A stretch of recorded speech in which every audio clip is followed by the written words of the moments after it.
Mr. Speaker, the Prime Minister talks about immigration. I think it's probably a good time to remind him that he was the one writing letters asking us not to deport foreign criminals. I'm convinced that if we can show that politics can change Britain for the better, then we can face the future with confidence. Frankly, no, seriously, I think we're let down by all sides of the parties. I think they've got the right intentions, but they're struggling to get their message across, I think, is the problem. Did Keir Starmer just commit political suicide in the Commons? In a heated exchange that left MPs reeling, the Labour leader found himself cornered by accusations of misleading Parliament. Before we move on, I'd like to ask you a small favor. If you appreciate this content, please take a second to like this video and subscribe to the channel. Over 98% of you watch the videos without subscribing. It costs you nothing, but it makes a huge difference to us. So, did you click the subscribe button? Great. Thank you so much. Now, back to the video. As the dust settles on this explosive PMQs, we're piecing together the moment-by-moment breakdown of Starmer's ill-fated attack on the government's economic policies. Stay tuned as we unravel the truth behind the headlines and explore the potential fallout for Labour's credibility.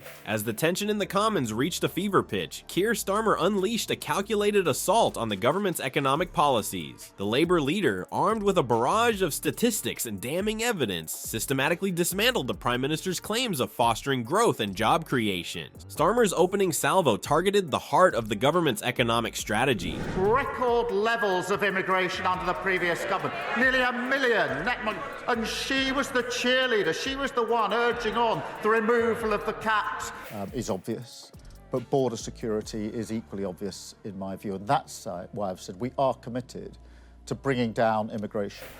And in doing so, not just do the right thing, but maybe mend some fences between this government and the incoming. The employment bill, with a mix of skepticism and barely concealed disdain. He questioned whether the government's much-touted growth test was nothing more than a smokescreen for anti-business policies. The Labour leader's piercing gaze seemed to bore into the Prime Minister as he laid out his case. Is the Prime Minister aware, Starmer began, his voice dripping with sarcasm, that his employment bill will cost businesses a staggering £5 billion a year? The chamber fell silent as the implications of this figure sank in. How exactly does this align with his own growth test criteria? The Prime Minister's discomfort was palpable as Starmer methodically exposed the contradictions between the government's rhetoric and the bill's actual contents. Drawing on research from the Federation of Small Businesses, Starmer revealed a startling statistic. 92% of small employers are deeply concerned about the employment bill. Their worries, he explained, centered on clauses that would make it harder for businesses to hire new employees, particularly young people seeking their first job. As Starmer delved deeper into the bill's contents, the government's facade began to crumble. He highlighted clauses 1 through 6, which he argued would create significant barriers for businesses in hiring. The Labour leader's voice grew more intense as he moved on to clauses 8 and 9, which he claimed would increase business costs related to sick pay from £600 million to a whopping £1 billion a year. Yesterday, the Prime Minister knowingly appointed a convicted fraudster to be his Transport Secretary. What was he thinking? I will defend our decisions in the budget all day long. I will defend facing up to the harsh light of fiscal reality. Has the time not come, Prime Minister, to prescribe what is so obviously a terrorist organisation? Prime Minister Starmer challenged, his tone a mix of incredulity and frustration. How can you possibly justify a bill that will lead to higher prices and fewer jobs? Is this your idea of growth? But Starmer wasn't finished. He saved his most scathing critique for last, targeting part 1 of the employment bill. With a touch of theatrical flair, he described a scenario where a new employee could take their employer to a tribunal on their very first day of work. This isn't job creation, Starmer declared, his voice rising. This is an adventure playground for lawyers. The final blow came as Starmer dissected Clause 61, which reduces the notice period for strikes to just 1 week. His voice grave, he warned of the catastrophic effects this could have on business growth. As he concluded his assault, Starmer delivered his coup de grace. This isn't an employment bill, Prime Minister. This is an unemployment bill that betrays your promises of growth and prosperity. Just when we thought Starmer had exhausted his arsenal of critiques, he unleashed a bombshell that left the Commons reeling. The Labour leader, with a glint of triumph in his eye, turned his attention to Part 4 of the employment bill.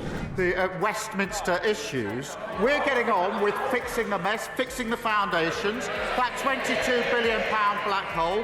Is that because you fear failure? No, Beth, the way we've constructed it is that there are foundational things that a government must do. Law and order, folks, on our streets is breaking down.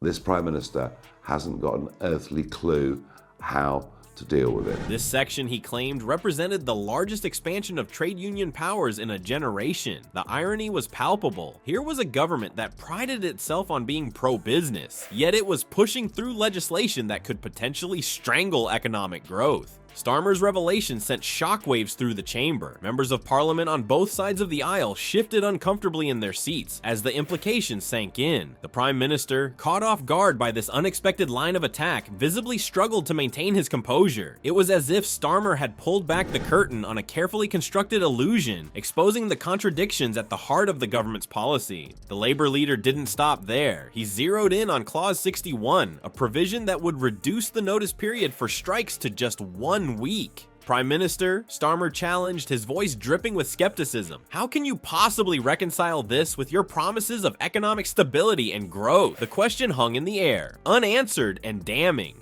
As Starmer continued his dissection of the bill, he drew on historical context to drive home his point. He reminded the House of the tumultuous relationship between union power and economic growth in Britain's past. The specter of the 1970s, with its strikes and economic turmoil, seemed to loom over the debate. Starmer wasn't just critiquing current policy, he was warning of a potential return to a troubled era. But the real bombshell was yet to come. With a mixture of incredulity and barely concealed anger, Starmer suggested that the government's true motives lay not in fostering economic growth, but in appeasing union leaders. Is this what your pro-business stance amounts to? He demanded, sacrificing the needs of employers, particularly small businesses, on the altar of union appeasement? But give us in a few years' time the kind of government we need to turn round the decline in this country.